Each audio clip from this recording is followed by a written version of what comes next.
Nama saya Jack Harper, berumur 42 tahun, seorang bekas tentara Royal Navy British. Saya pernah melalui beberapa siri pertempuran di Afghanistan dan Irak. Kini, saya bekerja sebagai perunding keselamatan untuk sebuah syarikat swasta di London. Saya telah ditugaskan ke Malaysia selama 3 bulan untuk membantu melatih tindak balas bencana bagi Angkatan Tentera Malaysia di bawah satu program kerjasama antara kedua-dua negara. Saya sudah lama mendengar tentang sikap tak apa atau tidak mengapa orang di sini. Jadi saya menjangkakan ini akan menjadi satu tugasan yang mudah. Mungkin dengan sedikit masa untuk berehat di bawah pokok kelapa. Pesawat saya mendarat di lapangan terbang antarabangsa Kuala Lumpur Kelia pada waktu subuh. Udara yang panas dan lembab membuatkan baju saya melekat pada badan. Saya menaiki sebuah van tentera ke sebuah kem di negeri Pahang. Sepanjang perjalanan, hujan turun dengan lebat sekali-sekala, menjadikan jalan raya licin. Saya melihat kesesakan lalu lintas yang panjang, tetapi semua orang masih tersenyum dan melambai antara satu sama lain dengan tenang. Saya berpikir dalam hati, inilah mungkin masalah terbesar mereka, tidak pernah serius. Saya tiba di kem pada jam 8 pagi. Komandan kem, Kolonel Osman, sedang menunggu untuk menyambut saya di hadapan tiang bendera. Dia menyambut saya dengan salam hormat, lalu menghulurkan tangan untuk berjabat. Genggamannya erat dan dia tersenyum lebar. "Selamat datang, Encik Jack. Kami sudah lama menantikan kedatangan Anda," katanya dalam bahasa Inggris yang fasih. Saya mengangguk, "Terima kasih. Saya bersedia untuk memulakan tugas dengan segera." Dia membawa saya berjalan di sekitar kawasan kem. Askar-askar sedang berlari untuk senaman pagi, suara arahan kedengaran bergema. Tetapi apa yang membuatkan saya berkerut dahi adalah selepas selesai berlari, mereka kembali duduk berehat di bawah pokok, makan nasi lemak bungkus dan kui mui, sambil bergelak ketawa. Saya sudah terbiasa dengan latihan di mana setiap saat perlu diisi dengan disiplin yang tegang, tiada masa untuk senyuman atau gurauan. Kemudian, Kolonel Osman membawa saya ke stor peralatan latihan. Saya melihat banyak kotak peralatan, tetapi yang menarik perhatian saya ialah timbunan cangkul lama yang tersusun di satu sudut. Mata cangkul itu berkarat dan beberapa batang hulunya kelihatan sedikit reput. Saya tidak dapat menahan diri daripada mengambil sebatang cangkul dan tertawa kecil. "Apa ini, Kolonel? Peralatan untuk latihan menggali kubur?" Saya bertanya secara sinis. Kolonel Osman tersenyum. "Bukan, Encik Jack. Kita akan gunakan cangkul ini untuk berlatih menggali benteng dan saliran semasa situasi banjir. Ia kaedah asas, tetapi sangat berkesan." Saya menggelengkan kepala dalam hati. Terlalu asas. Biar saya tunjukkan contoh jentera berat yang saya bawa. Saya membuka beg saya dan menunjukkan gambar jengkaut hidraulik, kendaraan dan drone peninjau yang telah disediakan oleh syarikat saya. Kolonel Osman melihatnya dengan penuh minat, tetapi saya perasan pandangan matanya tetap tenang, tidak berubah. Petang itu, latihan lapangan pertama bermula. Sekumpulan askar Malaysia, memakai kemeja T lengan pendek dan seluar pendek, berbaris sambil memegang cangkul lama mereka, dan berjalan ke kawasan latihan, yaitu sebuah kawasan lapang berhampiran sawah padi. Saya berdiri di tepi sambil mencatat nota. Cuaca panas terik, peluh membasahi tubuh saya. Hujan telah berhenti, menjadikan tanah basah dan berlumpur. Bau tanah basah menusuk hidung. Askar-askar mula menggali parit panjang, seperti yang diarahkan oleh komander mereka. Saya lihat mereka menggali dengan perlahan, kerap berhenti berehat, dan ketawa apabila tanah melekat pada cangkul. Saya berjalan mendekati seorang askar muda bernama Lance Corporal Ali yang sedang menggunakan cangkulnya. Dia berpaling dan tersenyum kepada saya. "Panas, ya, Encik Jack?" Dia bertanya dalam bahasa Inggris dengan logat Melayu. "Sangat panas. Tapi bagaimana kamu semua masih boleh tersenyum?" Saya membalas. "Memang panas, Tuan. Tapi kalau senyum, rasa sejuk sikit," jawabnya sambil ketawa kecil. Saya tidak dapat tersenyum. Saya berpikir dalam hati, kata-kata seperti inilah yang melambatkan kerja. Petang itu, saya menulis laporan pertama saya kembali kepada syarikat, menjelaskan bahwa peralatan di sini sangat ketinggalan zaman dan kaedah latihan mereka kuno. Saya mencadangkan agar mereka beralih kepada penggunaan jentera dan meningkatkan intensiti latihan mengikut standar British. Tetapi malam itu, hujan turun dengan lebat sekali lagi. Bunyi guru berdentum, saya terjaga di tengah malam dan melihat suluhan lampu picit bergerak di sekitar kem. Ramai askar telah bangun dan berlari keluar untuk memeriksa benteng di sekeliling kem. Saya memerhati dari tingkap, melihat mereka memegang cangkul lama mereka dan mereda hujan tanpa sebarang rungutan. Saya berpikir dalam hati, esok saya perlu berbincang dengan serius. Hujan selebat ini tidak sepatutnya membuatkan seluruh kem berjaga. Saya tidak tahu bahwa apa yang akan berlaku dalam beberapa hari lagi akan membuatkan saya melihat cangkul-cangkul itu dengan pandangan yang sama sekali baru. Keesokan harinya, saya bangun awal pagi seperti kebiasaan seorang tentara. Kokokan ayam dari luar kem bersahutan dengan laungan azan subuh yang sayup-sayup kedengaran dari surau berdekatan. Bau nasi, lemak dan kopi panas menusuk hidung dari dewan makan. Saya berjalan ke padang kawat pada jam 6 pagi. Askar-askar Malaysia sedang berkumpul untuk senaman pagi. Mereka berlari mengelilingi kem dalam satu bulatan. Bunyi tapak kaki mereka seragam. Tetapi yang membuatkan saya berkerut dahi adalah setiap kali melengkapkan satu pusingan. Mereka akan berhenti untuk bersorak sesama sendiri dengan kuat, kemudian ketawa terbahak-bahak seolah-olah sedang bermain, bukan berlatih dengan serius. Saya berdiri memerhati di tepi padang. Kolonel Osman berjalan ke arah saya, mengangkat tangan tanda hormat dan tersenyum. "Pagi ini tidur lena, Encik Jack?" "Baik, terima kasih," jawab saya ringkas. "Tetapi saya mau kita mulakan latihan serius dari pagi lagi. Larian seperti ini terlalu perlahan." Dia mengangguk. "Baiklah, hari ini kita akan sambung latihan menggali parit saliran dari semalam. Tuan mau coba berikan arahan?" Saya melihat ini sebagai satu peluang yang baik dan terus bersetuju.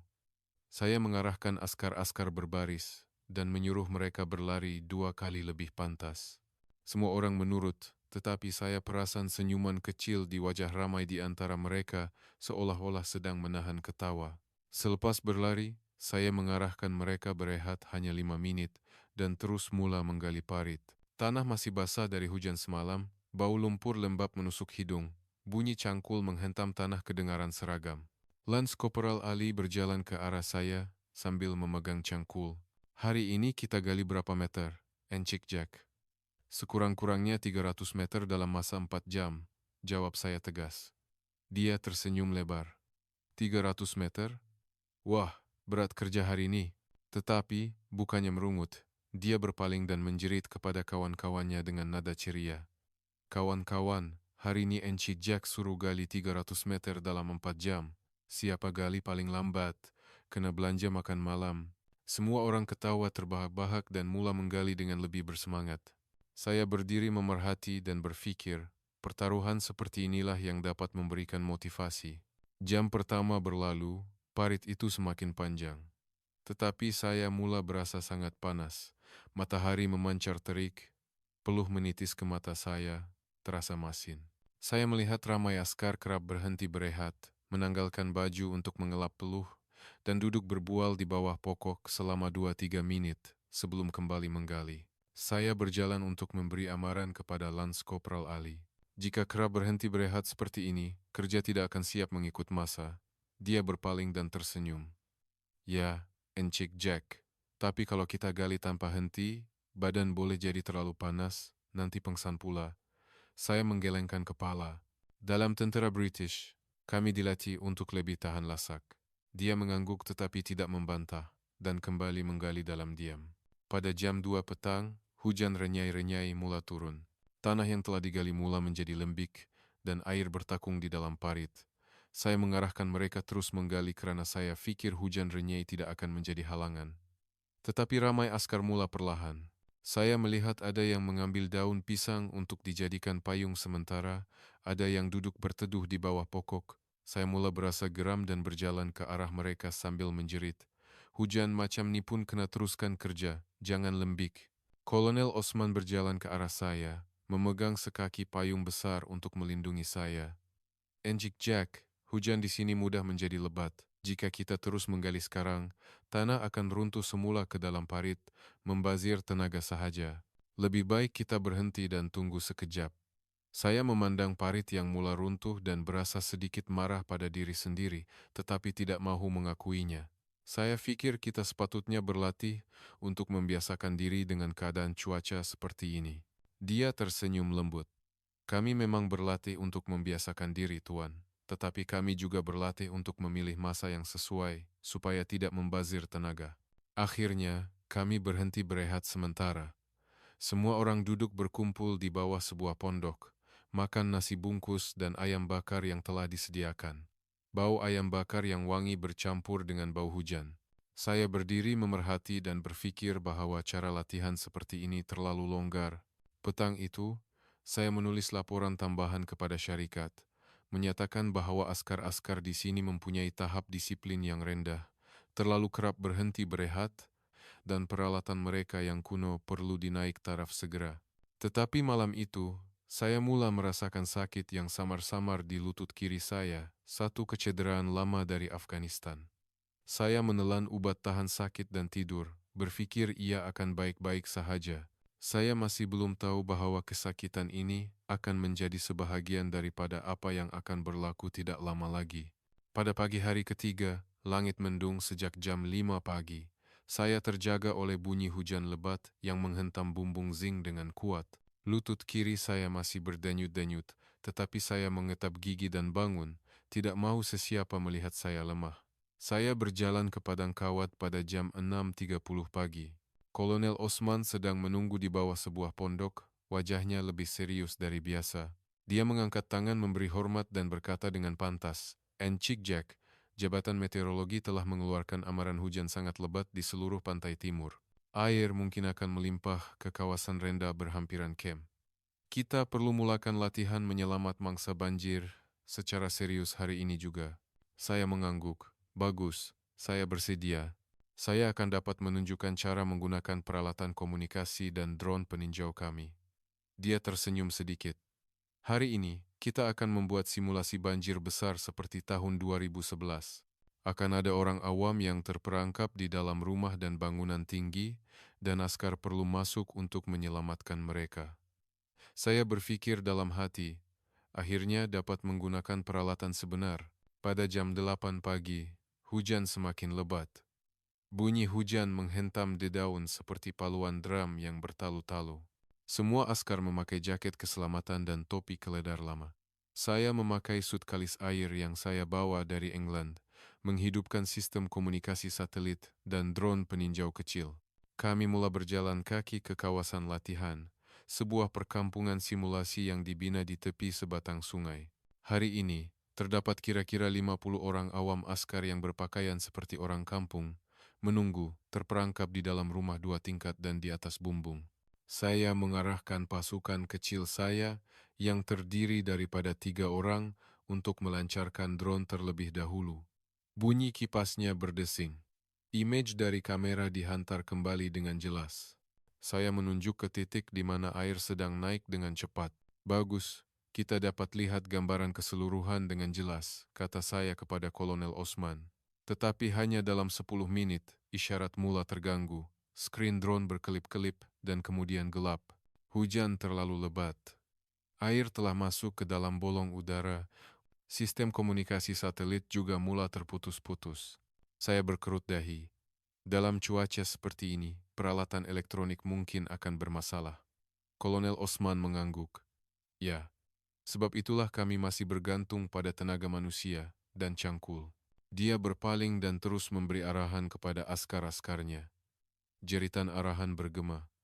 Operasi bermula. Askar-askar Malaysia berpecah kepada beberapa kumpulan dengan pantas. Satu kumpulan memegang cangkul lama mereka, berlari mereda hujan untuk menggali parit saliran di sekeliling kampung simulasi. Kumpulan lain mereda air yang sudah separas pinggang, membawa tali dan pelampung untuk membantu mereka yang terperangkap di atas bumbung. Saya berdiri memerhati dari tempat yang lebih tinggi, melihat mereka menggali tanah basah tanpa henti. Bunyi cangkul menghentam lumpur kedengaran berterusan. Air hujan mencurah-curah membasahi wajah mereka, tetapi tiada siapa yang merungut. Mereka saling bertukar cangkul apabila salah seorang daripada mereka keletihan. Lance Corporal Ali berpaling memandang saya dan tersenyum, walaupun bibirnya menggeletar karena kesejukan. "Encik Jack, mari cangkul bersama kami. Air naik cepat nih." Saya teragak-agak. Lutut saya masih sakit, tetapi saya tidak mahu kehilangan muka. Saya menerima sebatang cangkul daripada seorang askar. Hujung kayunya yang basah membuatkan tangan saya licin dan hampir terlepas. Saya mula menggali. Tanah liat yang melekit terasa lebih berat daripada yang saya sangkakan. Hujan yang lebat menampar muka saya, terasa pedih. Selepas 20 menit, saya tercungap-cungap. Lutut saya mula terasa sakit yang amat sangat. Askar-askar Malaysia di sekeliling saya terus menggali tanpa henti. Ada yang menyanyikan lagu-lagu rakyat perlahan-lahan untuk menaikkan semangat. Gabungan bunyi lagu dan bunyi hujan kedengaran aneh, tetapi ia memberi semangat. Saya berpikir, bagaimana mereka ini masih mempunyai tenaga sebanyak ini? Sejam kemudian, air di kampung simulasi telah naik sehingga ke paras dada. Parit yang kami gali sedikit sebanyak membantu, tetapi masih tidak mencukupi. Saya melihat sekumpulan askar Malaysia bekerja sama mengusung kanak-kanak dan orang tua seorang demi seorang, tanpa menunggu sebarang jentera. Peralatan komunikasi saya sudah mati sepenuhnya. Saya berdiri basah kuyup, memerhatikan kejadian itu dengan perasaan yang aneh. Mungkin, saya telah silap menilai mereka dari awal lagi. Hujan masih turun tanpa henti, dan apa yang akan berlaku dalam beberapa jam berikutnya akan memaksa saya berhadapan dengan diri saya sendiri dengan cara yang tidak pernah saya alami sebelum ini. Hujan semakin lebat setiap jam sehingga langit menjadi gelap gelita seolah-olah sudah malam. Air dari sungai di sebelah kampung simulasi melimpah dengan deras, kini hampir ke paras dada saya. Bau lumpur basah bercampur dengan bau rumput repot menusuk hidung. Saya berdiri di atas sebuah benteng tanah yang tinggi, memandang ke bawah dan melihat askar-askar Malaysia masih terus menggali parit saliran tanpa henti. Cangkul-cangkul lama menghentam lumpur dengan bunyi yang seragam, walaupun hujan menampar wajah mereka. Ada yang menggigil kesejukan, tetapi mereka tetap saling bertukar cangkul tanpa henti. Lance Corporal Ali menjerit dari bawah, "Encik Jack, turun tolong gali di sini. Air nak masuk rumah." Saya mengetap gigi dan melangkah turun. Air sejuk serta-merta masuk ke dalam but saya. Lutut kiri saya terasa seperti ditusuk pisau, tetapi saya tidak mau mengalah. Saya mengambil cangkul dari seorang askar dan mula menggali.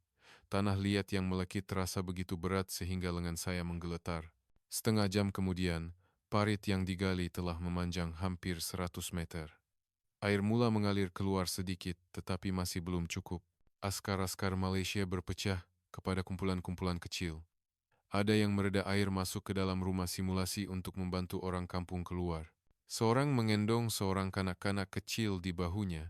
Seorang lagi memapah seorang warga emas yang tidak boleh berjalan. Saya tercungap-cungap, berhenti berehat sambil menyandarkan cangkul pada lutut saya dan memandang sekeliling. Semua orang basah kuyup dan berlumuran lumpur, tetapi masih ada senyuman kecil terukir apabila mereka memberi semangat antara satu sama lain dengan menepuk bahu atau mengangkat ibu jari. Kolonel Osman mereda air ke arah saya, membawa sebotol air. "Minum sikit, Encik Jack." "Penat, kan?" Saya mengambil botol itu dan minum sehingga habis dalam satu tegukan. "Terima kasih. Tapi kita kena gali lebih cepat. Air sudah naik setinggi ini." Dia mengangguk. "Ya, tapi kami tahu apa yang perlu dibuat.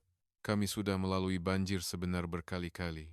Saya terdiam seketika, teringat akan Afghanistan di mana saya pernah berdepan dengan ribut pasir dan letupan bom, tetapi tidak pernah menghadapi banjir seperti ini. Tiba-tiba, kedengaran bunyi kayu patah. Benteng tanah di sebelah saya runtuh. Air meluruh masuk ke dalam kampung simulasi dengan deras. Beberapa orang kampung yang masih terperangkap di tingkat 2 menjerit meminta tolong. Askar-askar Malaysia tidak teraga-aga. Mereka terus berlari mereda arus deras.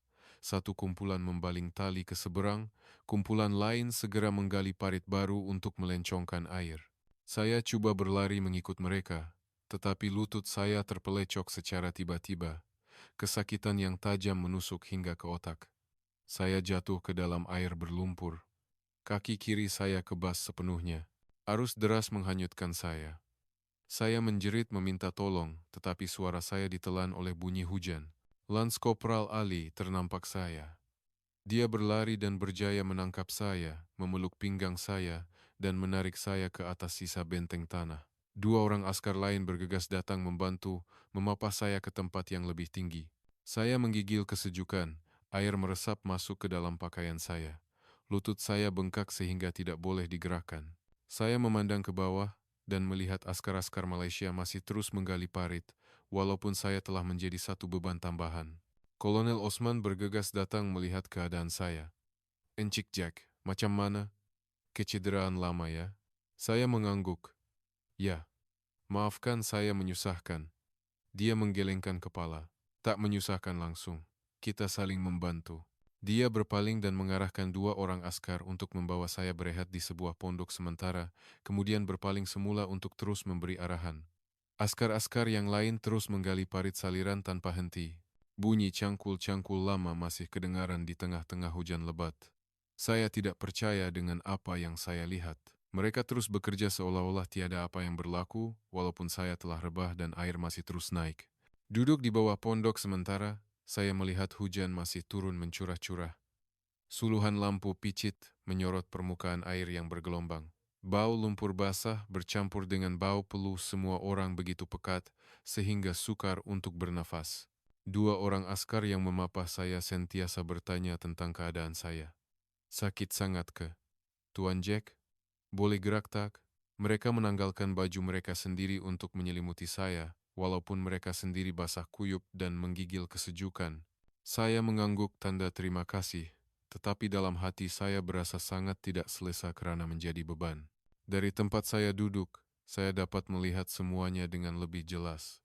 Askar-askar Malaysia membahagikan tugas secara sistematik tanpa perlu diarah berulang kali. Satu kumpulan masih menggali parit saliran baru yang lebih dalam dan lebar. Bunyi cangkul menghentam tanah tidak pernah berhenti. Kumpulan lain mereda air masuk ke dalam rumah-rumah simulasi yang airnya sudah sampai ke tingkat 2. Mereka menghulurkan tali kepada orang kampung untuk berpaut, kemudian menarik mereka turun seorang demi seorang. Kanak-kanak kecil dikendong di bahu, orang tua dipapah di kedua-dua belah. Tiada siapa yang menjerit arahan dengan kuat, tetapi semua orang tahu tugas masing-masing, seolah-olah mereka telah melakukannya berkali-kali. Lance Kopral Ali berlari ke arah saya, tercungap-cungap tetapi masih mampu tersenyum. "Encik Jack dah okey sikit. Sekejap lagi kami akan bawa tuan ke hospital dalam kem."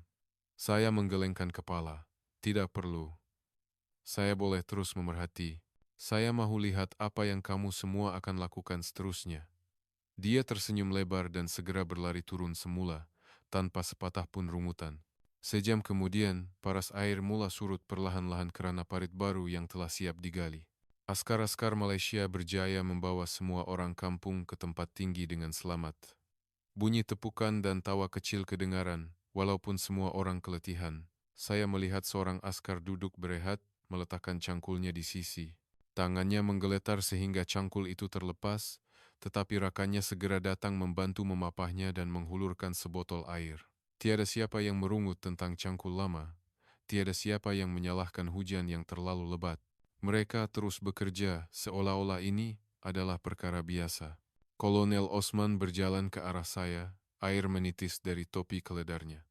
"Sudah selesai, Encik Jack. Semua orang selamat." Saya memandangnya. "Bagaimana kamu melakukannya? Tanpa jentera yang canggih, tanpa isyarat komunikasi?" Dia tersenyum lembut. "Kami bergantung antara satu sama lain, Encik Jack. Dan kami bergantung pada cangkul ini yang telah bersama kami sejak sekian lama." Dia mengangkat cangkulnya yang berlumpur untuk saya lihat. Mata cangkul itu berkarat tetapi masih tajam, hulunya reput tetapi masih kukuh.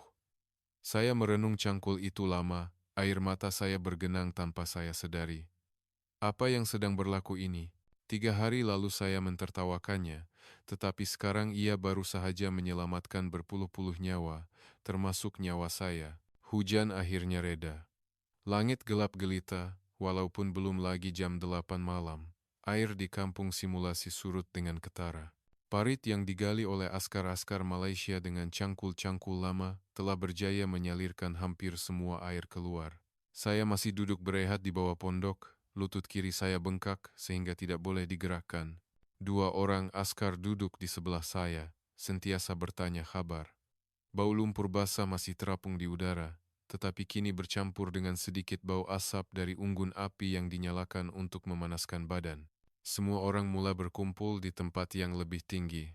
Orang kampung simulasi berdiri dan bertepuk tangan untuk askar-askar Malaysia.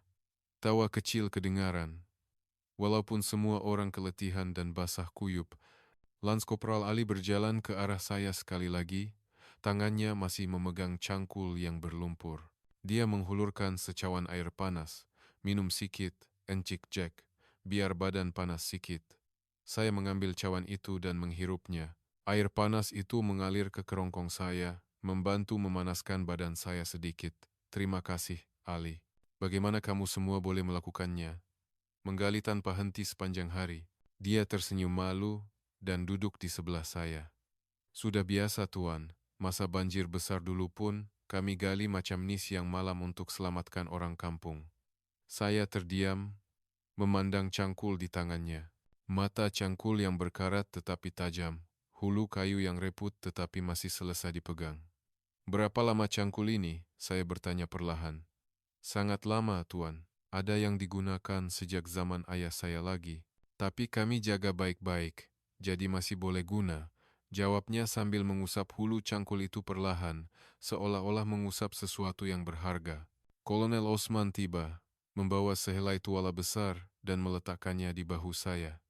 Encik Jack, kami akan bawa Tuan ke bilik rawatan di camp untuk periksa lutut. Saya mengangguk, tidak mahu membantah. 4 orang askar membantu mengangkat saya menggunakan pengusung. Hujan telah berhenti, tetapi tanah masih berlumpur. Bunyi tapak kaki meredah lumpur kedengaran. Sepanjang perjalanan, saya memandang sekeliling. Ramai askar Malaysia duduk berehat, meletakkan cangkul mereka di sisi. Ada yang mengurut kaki, ada yang makan nasi bungkus yang telah disediakan. Tetapi tiada siapa yang merungut kelaparan atau keletihan. Tiba di bilik rawatan kecil di camp, seorang medik tentara memeriksa lutut saya dengan teliti. Dia memberikan saya ubat tahan sakit dan membalutnya dengan pembalut anjal. Kecederaan lama terbuka semula, Tuan. Perlu berehat sekurang-kurangnya 2 minggu. Saya mengeluh, teringat akan laporan yang perlu saya hantar kepada syarikat dan semua latihan yang telah saya rancang. Kolonel Osman sedang menunggu di luar apabila saya keluar. Dia mengangkat tangan memberi hormat. Minta maaf kerana menyebabkan Tuan tercedera. Saya menggelengkan kepala. Bukan salah sesiapa. Salah saya sendiri kerana tidak mendengar amaran tentang cuaca. Dia tersenyum lembut. Esok kita berehat dulu. Lepas tu baru kita bincang tentang latihan semula. Malam itu, saya tidak dapat tidur lena. Lutut saya berdenyut-denyut, tetapi apa yang bermain di fikiran saya ialah imej askar-askar Malaysia menggali tanpa henti.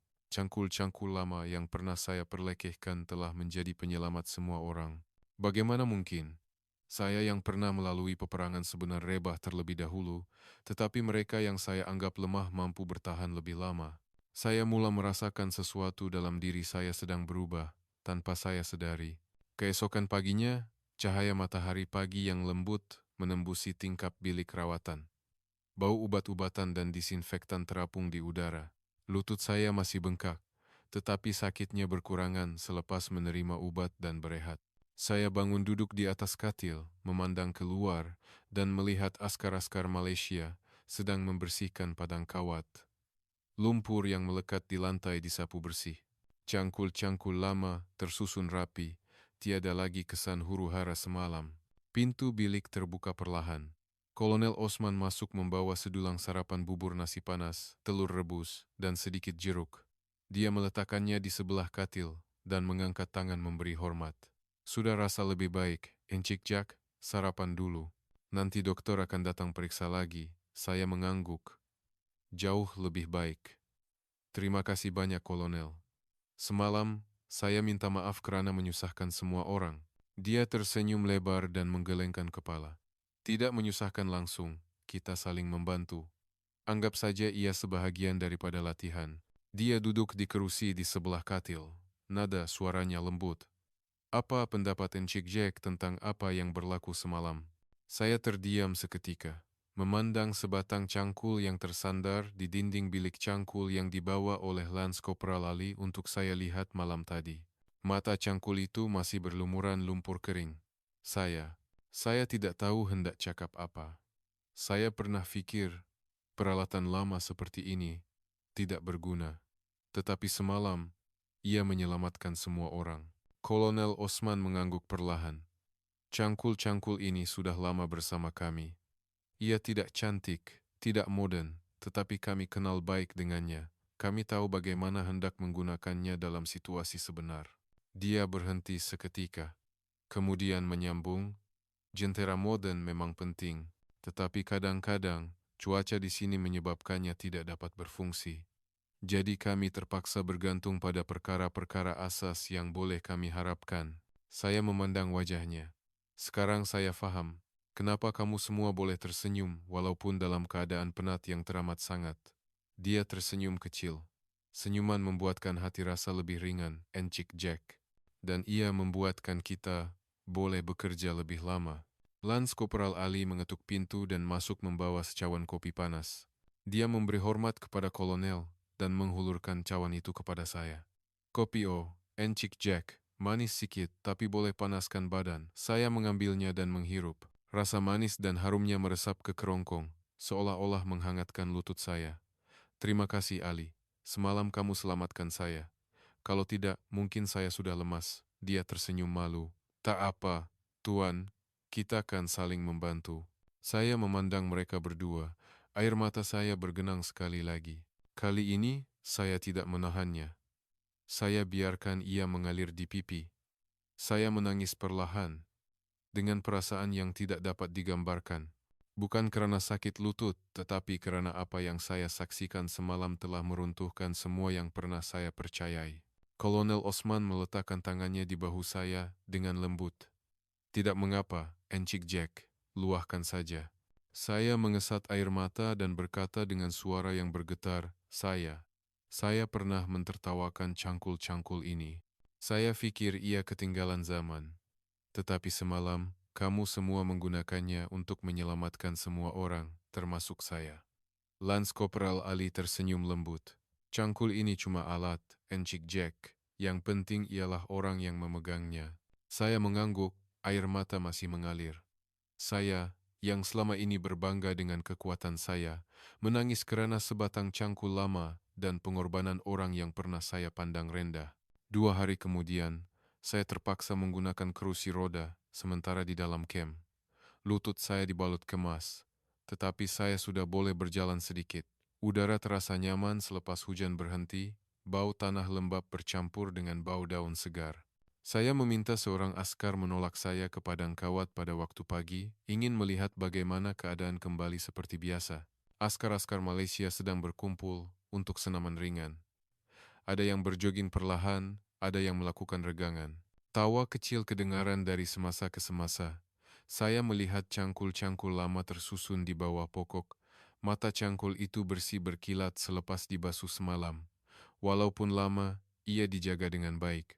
Lance Corporal Ali melihat saya dari jauh dan bergegas datang, mengangkat tangan memberi hormat sambil tersenyum lebar.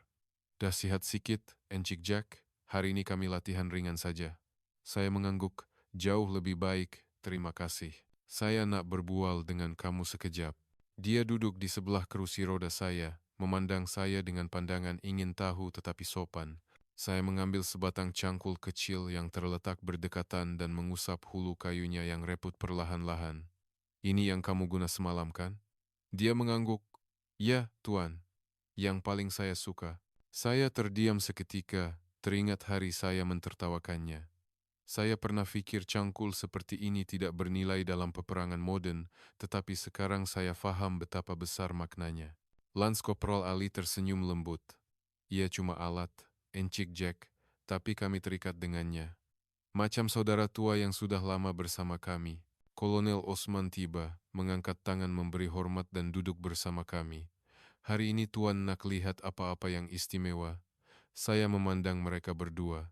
Saya nak tahu, bagaimana kamu semua boleh bertahan begitu lama, walaupun penat dan basah kuyup. Kolonel Osman berkata perlahan, kami percaya, kalau kita boleh tolong, kita mesti tolong.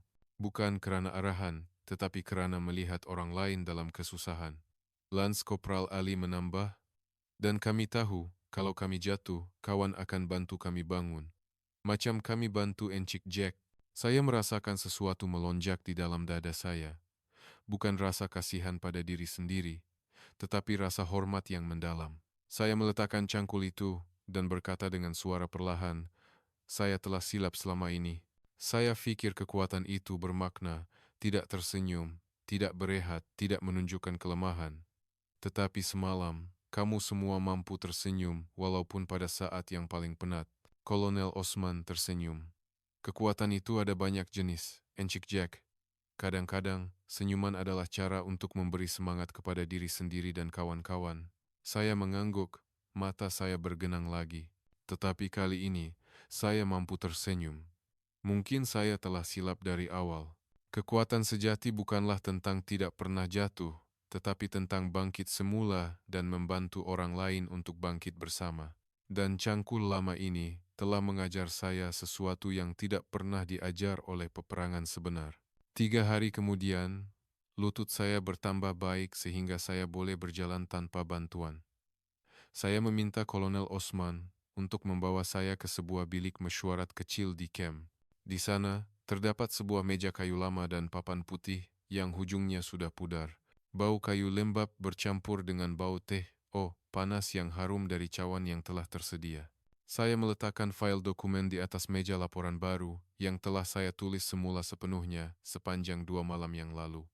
Kolonel, saya ingin memohon untuk mengubah keseluruhan pelan latihan. Dia mengangkat kening sedikit tetapi tersenyum. Ubah bagaimana, Encik Jack? Saya membuka file itu dan menunjuk ke halaman pertama. Saya akan kurangkan penggunaan drone dan sistem komunikasi satelit sebanyak separuh dan menambah latihan menggunakan cangkul dan kaedah asas seperti yang kita gunakan tempo hari. Dia memandang saya dengan hairan. Sebabnya, saya mengambil cangkul kecil yang dipinjamkan oleh Lance Kopral Ali dan meletakkannya di atas meja perlahan-lahan. Hujung kayunya terasa hangat di tapak tangan saya, karena saya telah belajar bahwa kadang-kadang jentera boleh gagal, tetapi manusia dan peralatan asas yang kita kenal baik tidak akan pernah meninggalkan kita. Saya menyambung perlahan-lahan. Saya akan menambah bahagian latihan ketahanan cara Malaysia, berehat apabila perlu, tersenyum apabila penat, dan saling membantu tanpa perlu diarah. Kolonel Osman mendengar dalam diam, matanya penuh dengan pemahaman. Dia mengangguk perlahan. Saya setuju, tetapi adakah syarikat Tuan akan menerimanya? Saya tersenyum. Saya sendiri yang akan mencadangkannya. Dan jika mereka tidak bersetuju, saya akan memohon untuk tinggal di sini 3 bulan lagi tanpa bayaran, untuk membantu melatih mengikut kaedah baru ini. Dia tersenyum lebar sehingga matanya sepet. Selamat datang, Encik Jack. Lance Kopral Ali mengetuk pintu dan masuk membawa sedulang kuih muih tradisional, ada pulut sekaya dan kuih buah Melaka yang berwarna-warni. Dia meletakkannya dan memberi hormat. Saya terdengar perbualan tadi, Tuan. Terima kasih bagi pihak kawan-kawan semua. Saya bangun dan meletakkan tangan saya di bahunya dengan erat. Saya yang patut berterima kasih kerana mengajar saya, Ali. Dia tersenyum malu. Saya tak ajar apa-apa pun, Tuan. Cuma jalankan tugas. Saya memandang cangkul itu sekali lagi. Cahaya matahari pagi menembusi tingkap mengenai mata cangkul yang lama, membuatnya berkilau sedikit. Dahulu, ia hanyalah alat yang ketinggalan zaman di mata saya. Tetapi sekarang, ia adalah simbol kekuatan sejati, kekuatan orang yang sanggup berkorban untuk orang lain tanpa mengharapkan balasan. Kekuatan yang tidak diukur dengan teknologi atau ketegasan, tetapi dari hati yang sedia memikul beban orang lain di bahunya, walaupun dirinya sendiri penat lelah. Saya berpaling kepada mereka berdua dan berkata dengan suara yang tegas tetapi penuh hormat, saya akan kembali ke England untuk menyelesaikan urusan saya, dan saya akan kembali ke sini. Kali ini, bukan untuk mengajar, tetapi untuk terus belajar. Kolonel Osman mengangkat tangan memberi hormat kepada saya perlahan-lahan. Kami akan menantikan kedatangan Tuan. Saya membalas hormatnya dengan penuh keikhlasan. Buat pertama kali dalam hidup saya. Bagaimana mungkin sebatang cangkul lama boleh mengubah kehidupan seorang veteran perang seperti saya? Tetapi sekarang saya tahu, ia adalah mungkin. Kerana keajaiban yang sebenar bukanlah terletak pada alatnya, tetapi pada orang yang memegangnya dengan hati yang penuh dengan belas kasihan dan pengorbanan. Dan keajaiban itu telah berlaku di sini, di negara ini. Sebulan kemudian, saya kembali ke kem tentara di Pahang. Kali ini, seorang diri, tiada pasukan dari syarikat, tiada drone mahal atau sistem komunikasi satelit. Saya hanya membawa sebuah beg galas dan sebatang cangkul baru yang saya beli dari pasar tani berhampiran kem. Hulu-bulunya licin, mata cangkulnya berkilat. Tetapi saya tahu, ia akan menjadi lama dan reput seperti yang lain tidak lama lagi. Kolonel Osman dan Lance Kopral Ali sedang menunggu di hadapan tiang bendera. Mereka menyambut saya dengan salam hormat dan senyuman lebar. Bau nasi lemak dan ayam bakar terhidu dari dewan makan, bercampur dengan bau tanah lembab selepas hujan semalam. Tuan betul-betul kembali, kata Kolonel Osman dengan nada mesra. Saya membalas salamnya perlahan-lahan. Saya sudah berjanji, kali ini saya datang untuk belajar, bukan mengajar. Lance Kopral Ali bergegas mengambil beg saya. Bilik yang sama, Tuan. Saya dah siapkan. Saya tersenyum. Terima kasih, Ali. Hari ini kita terus mula latihan. Dia ketawa kecil. Boleh, Tuan. Tapi pagi ini, kita makan nasi lemak ayam bakar dulu. Kami duduk makan bersama di bawah sebatang pokok besar. Bunyi burung ciak bercampur dengan bunyi askar-askar yang sedang berlari untuk senaman pagi. Saya memandang cangkul baru saya yang terletak di sisi, teringat akan cangkul lama yang diberikan oleh Lance Kopral Ali sebagai kenangan. Saya telah membawanya pulang ke London dan meletakkannya di atas meja kerja saya sebagai satu peringatan. Selepas sarapan, saya menyertai latihan bersama sekumpulan askar baru. Hari ini, latihannya ialah menggali parit saliran asas. Saya memegang cangkul baru saya dan mula menggali di sisi mereka. Tanah lembab terasa berat, tetapi saya mampu tersenyum apabila melihat semua orang saling bertukar cangkul dan berkongsi air minuman. Apabila matahari mula panas, saya berhenti berehat seketika seperti yang pernah saya kritik dahulu. Tetapi kali ini saya faham, berehat bukanlah kelemahan, tetapi cara untuk menyimpan tenaga hingga ke akhirnya. Petang itu, saya menulis surat kepada syarikat lama saya, memohon untuk meletak jawatan secara rasmi dan menawarkan diri sebagai sukarelawan untuk melatih Angkatan Tentera Malaysia selama setahun lagi. Saya mengakhiri surat itu dengan satu ayat pendek. Saya telah menemui kekuatan yang sejati. Bukan di dalam bilik mesyuarat berdinding kaca di London, tetapi di dalam parit berlumpur yang digali dengan cangkul lama dan hati rakan sekerja di sini yang tidak pernah menyerah kalah. Beberapa bulan kemudian, saya telah menjadi sebahagian daripada kem ini. Saya mengajar askar-askar muda untuk menggabungkan teknologi dengan kaedah asas. Saya belajar untuk memberi hormat dengan rendah diri, belajar untuk tersenyum apabila penat, dan belajar bahwa pengorbanan tidak diukur dengan arahan, tetapi dari apa yang kita sanggup lakukan untuk orang lain, tanpa mengharapkan balasan. Setiap pagi, saya terjaga dengan bunyi kokokan ayam dan laungan azan dari surau berdekatan. Bau bubur nasi dan kopi yang harum memenuhi udara. Saya mengambil cangkul saya, yang kini sudah mula kelihatan lama, dan berjalan ke padang kawat dengan senyuman. Nama saya Jack Harper, seorang bekas tentara Royal Navy British, tetapi sekarang, saya adalah Jack yang telah menemui keajaiban di Malaysia. Keajaiban yang lahir dari sebatang cangkul lama, dari senyuman yang tidak pernah pudar walaupun pada hari yang paling sukar, dan dari hati rakyat Malaysia yang telah mengajar saya bahwa kekuatan terbesar seorang manusia ialah kesediaan untuk memikul beban orang lain di bahunya, walaupun dirinya sendiri penat lelah. Dan belas kasihan itu tiada sempadannya.